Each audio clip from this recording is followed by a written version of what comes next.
Hey guys, this is Anthony Morganti from AnthonyMorganti.com. This is episode 27 of the video series where I critique and process your image. In this episode, we're taking a look at this image from Jim, and I really like the composition that Jim did on this scene. Specifically, we have this road which is coming in from the side and leading us through the shot. So that's a nice leading line. We also have some soft framing. We have the hillside on the left and the other on the right, which are again channeling us through the shot along the road. And then our point of resolution is the brightest part of the image right here. So all of that, those two visual clues, the leading line and the soft framing of the hillsides, are helping us through the image to the resolution point, which is the brightest part of the image. So I really do like the composition. It's an interesting scene. And as you can see, it was really a damp, rainy day. So we have those low hanging clouds, and I think that really makes the shot. Now, as far as the camera settings, he used a 18 to 55 millimeter lens. He was zoomed all the way in at 55 millimeters. So effectively, the wide open aperture is 5.6, and he did shoot at 5.6. And you can see he has an ISO of 100, 1/100th of a second. So this is where we really have some trade-offs in photography. We have to make a decision here. Do we want to shoot more in our lens sweet spot, which I talk about so much, which in this case would be more like f11? In that case, you're going to have a really slow shutter speed at an ISO of 100, so you're going to have to up that ISO, and then you're going to introduce some more noise. Jim chose to have minimal noise by shooting at ISO 100 and opening his aperture as much as possible. So it's possibly a little softer of a shot than it could have been if he shot at maybe f11, f8 even. But that's it. That's the creative decision that we have to make as photographers. And a lot of this has to do with our equipment as well. If you have a camera that really has nice higher ISO performance, you might not hesitate to put it at ISO 800 or even higher. But then again, if your camera really starts showing significant noise at ISO 400 or something like that, you may be hesitant to do that. So it kind of comes down to equipment too. And I don't always subscribe to that notion that the equipment is not important. It's really the photographer that, you know, makes the shot. In general, that's true. I mean, it takes the photographer's eye to really make the shot. But often the equipment is the make or break part of the shot. So if you had a really nice camera that could really have great high ISO performance, you could put this at ISO 800, shoot at f11, and you'd get a better shot with all of Jim's talent that he used in framing and composing the scene. So again, it's up to you how you want to approach it using your equipment. Now, as far as processing, I think we'll just do this in Lightroom. I don't think any plugin is going to give us any advantage over Lightroom.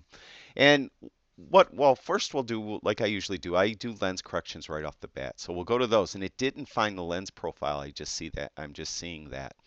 So I'm going to assume this is a Canon lens. So if I go to the drop down for make, and I just put in Canon, it came up with the lens EF-S 18 to 55, f3.5 to 5.6. So hopefully that's a lens and it wasn't a Sigma or anything like that. But you could see it did make the image considerably brighter. It took off quite a vignette going around the side there. So we did lens corrections. Now, the one main tip I kind of want to give you in this video is what I do when I'm dealing with an image that has a lot of haze in it, or in this case, like a lot of mist. There's just very damp day. And I don't like the dehaze slider in Lightroom. I'm just weird like that, all right? So I know a lot of people love it. I just don't like it. But when I am dealing with an image like this that has a lot of, like in this case, it's mist or haze, what I'll do, the first thing I'll do is I'll go to the contrast slider and I'll just push it usually all the way up. And you can see it significantly got rid of a lot of that mist haze look. So we have a lot more meat, I think, in the image. We're not looking through that misty rain. Now, because I did that, to me is the 0 point of contrast. So I may add contrast later with the tone curve. Maybe I won't. We'll see as I start processing the image. But that's what I'll do right off the bat. And then I'll start processing it from this point as though this was my raw image, that all I did to it was lens corrections. So I hope that made sense. So what we're going to do is I'm going to try to bring some detail in the sky. I'm going to bring highlights down, and I'm just going to eyeball it till I like it, which is pretty far, I guess, right around 90, 91. We'll open up shadows. Now it's made the image very flat, obviously, so we need to add some contrast to this. I am going to go and add a little vibrance. The colors are very muted. I might even add just a touch of saturation. So I added a little more vibrance than I normally do, and I almost never add saturation. I did add a little in this image. We'll go to the tone curve, and I'm going to add contrast there. Medium contrast, strong contrast.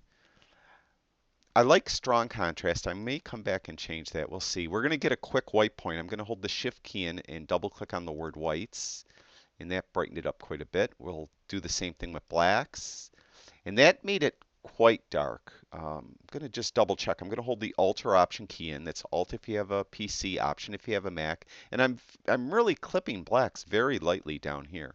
Not much. So I'm going to go back to the tone curve, and I'm going to go and see what medium contrast looks like. That's okay. It's still a little too dark down in here. So I think what I'm going to do, because I really love the rest of the image, I don't want to affect that other part of the image as much. So what I'm going to do is I'm going to get a graduated filter, and we're going to try to open up shadows on the graduated filter. And I'm going to go straight up, and I'm going to hold the Shift key in when I do it. That will make sure that it's very square and perpendicular. This line I draw is going to be very vertical, perpendicular to the image or the scene. So I'm just going to do that to open up those shadows down there a little bit. And I like that. I could even come in and give it a little more exposure like that. And I think I will. So there, I like that. I think the image is starting to look really, really nice. I'm going to add some clarity now. I think somewhere around 30-ish is good. That looks nice. Okay, I'm going to go to the HSL color and B&W tab. Now we have a lot of green in the shot, so we're going to affect that a little bit. I'm going to get a targeted adjustment, and I want to adjust the luminance. So I'm going to get the targeted adjustment. I'm going to go on this hillside right here and just click with my left mouse button. And when I do that, the cursor is going to disappear, and you won't see what I'm doing. I'm clicking with the left mouse button, and now I'm just pushing my mouse straight up. And you can see as I push my mouse straight up, if you look over here, I increased orange by plus 38. I increased yellow by plus 100. I didn't even touch it. Didn't even affect green at all. But it gave us a lot of color depth now. We have a lot more variance of the colors that are on the hillside. So I really, really like that. I think that, and it also gave us some tonal depth as well. Instead of having this uniform tone on the hillsides, we have a lot more tonal depth. So I really like what that did as well. I'm going to zoom in and look at the noise. There is some noise, particularly in the darker parts up in here on the mountaintop. So we're going to go to detail, and I'm going to push noise reduction, let's say to 60, and look at these mountaintops. And it pretty much eliminated it. It might be there just slightly. Let's just try 50 for reference. And to tell you the truth, 50 just added a touch. I'm going to leave it at 60 because I am going to add some sharpening, and sharpening will enhance the noise a little bit too and make it look a little more prominent. Now we don't have to add a ton of sharpening because there isn't really anything in this image that screams it needs to be super sharp, right? So I mean, I don't want to overdo it with sharpening because it will add a lot to the noise. And this might be an image that you really want to hang on your wall, and you maybe want a pretty big print. And if you do have a fairly large print and there is noticeable noise, it'll be even more noticeable in the print, and you want to avoid that. So I'm going to leave sharpening at 32, and I'm going to mask out the sky best I can by holding the Alt or Option key in. Alt if you have a PC, Option if you have a Mac. Click on this masking slider, and move that to the right. And whatever is white is being sharpened, and whatever is black is not being sharpened. So main parts of the sky aren't being sharpened. So I like it. I really like it so far. We're going to go to effects. I'm just going to add a slight vignette. That's part of the reason why I brightened up the bottom part of the image so much, because once I add the vignette, if I left it dark, it would probably be black and I with the vignette, and I don't want that. But I'm just going to add a very, very light dark vignette. Does that make sense? When I say light, I don't mean the actual tone. I just mean that it's not going to be a very thick, heavy dark vignette. It's going to be a lighter dark vignette. The more I talk, the more I'm confusing that, but that's good. I like that. I think the image is done. There is before and there is after. There is before and there is after. I think the main thing I want you to take away from this is just Jim's composition, how he used these visual compositional clues and compositional rules to help guide the viewer's eyes through the image. That is the leading line of the road and I call it soft framing, where we have these hillsides on either side of the road, help channel the vision down the middle. And our resolution point, once you're being led down the road, is the brightest part of the image. So that's a nice point for your eyes to resolve. And beyond that, when you have an image that has a lot of mist and or fog or haze, what I would do, because I don't like that dehaze slider, is I like to go up to the basic panel, and I like to, first thing I do after lens corrections is turn the contrast all the way up. And then I just process it from there. And then if I need to add any more contrast on top of that, I use the tone curve to do that. So that's it. We're going to do a compare. We'll get rid of the panels. And there's our before and after. Thanks, Jim, for sharing this image with us. I really did enjoy this image. I thought it was a lot of fun to process.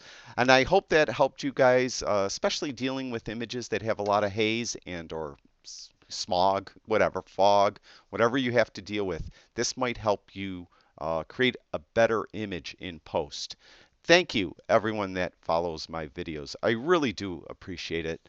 I'll talk to you guys soon.